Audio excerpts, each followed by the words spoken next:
وبعدين محشي ايه ورنجة ايه؟ ده انا من ساعة ما دخلت بيتك ده وانا خسيت النص وقلت الكيتو.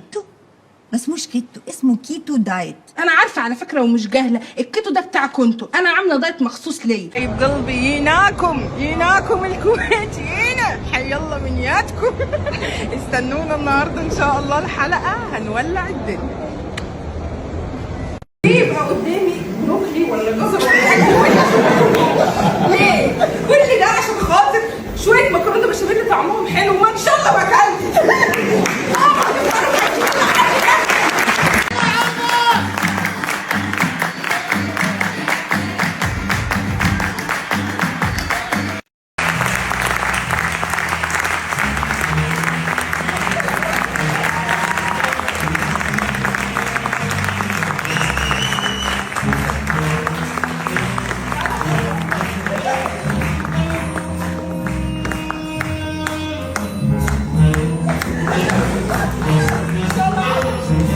شيماء سيف تتألق بوزن 80 كيلو وبتفاجئ الجميع. ازاي حصل كده؟ وهل دي فعلا شيماء سيف اللي كلنا نعرفها؟ وايه السر اللي قلب شكلها 180 درجة؟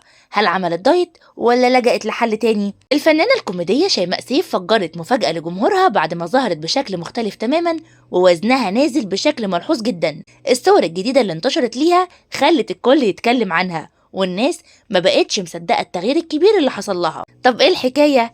شيماء خست بسبب الدايت ولا دخلت في تجربة جديدة؟ الحقيقة إنها لجأت لعملية تكميم، وده كان قرار مهم جدا في حياتها. شيماء قررت إنها تسيب السمنة وراها وتبدأ حياة جديدة بصحة ورشاقة أكتر.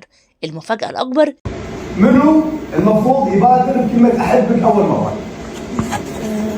للست ده انت غريب. هاتوا الكاميرا يا باشا، مفيش واحدة تتجوزك. هيوديك في داهية، ده اللي قاعد مستني ده اهو، تالت صف اهو بتاع اهو، انا شايفاها. إنها بعد ما فقدت وزنها بقت مختلفة، مش بس في الشكل لكن حتى كمان في حركاتها وطريقتها وتعاملها مع الحياة.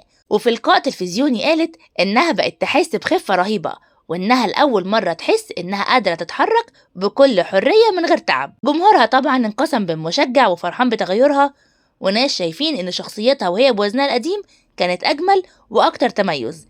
لكن الأكيد إن شيماء دلوقتي مبسوطة بالقرار اللي خدته وعايشة حياتها الجديدة بثقة وسعادة. إيه رأيكم في التغيير الكبير ده؟ وهل كنتم متخيلين شيماء سيف بالشكل ده؟ شاركونا رأيكم في الكومنتات.